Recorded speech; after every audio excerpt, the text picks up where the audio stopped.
Hello friends.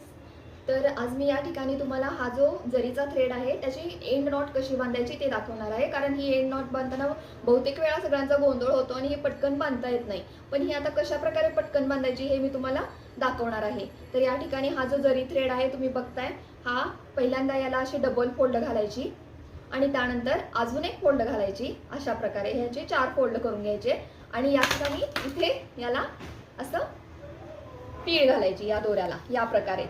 आणि हा पीळ घातल्यानंतर याला अशा प्रकारे मी जसं व्हिडिओमध्ये दाखवलं आहे ना त्या पद्धतीनं याला अशी नॉट बांधायची. तर बघू शकता तुम्ही किती पटकन नॉट बांधून झाली. आता ही जर नॉट आपल्याला छोटी वाटत असेल तर तुम्ही ही नॉट अशी अजून एक याला नॉट घालून ती मोठी करू शकता अशा प्रकारे. हे पहा. आणि हा जो एक्स्ट्राचा जो धागा आहे ना तो असा पाठीमागे घ्यायचा आणि हा एक्स्ट्राचा जो धागा आहे तो या ठिकाणी असा कट करून टाकायचा. तर बघा बरं किती पटकन नॉट बांध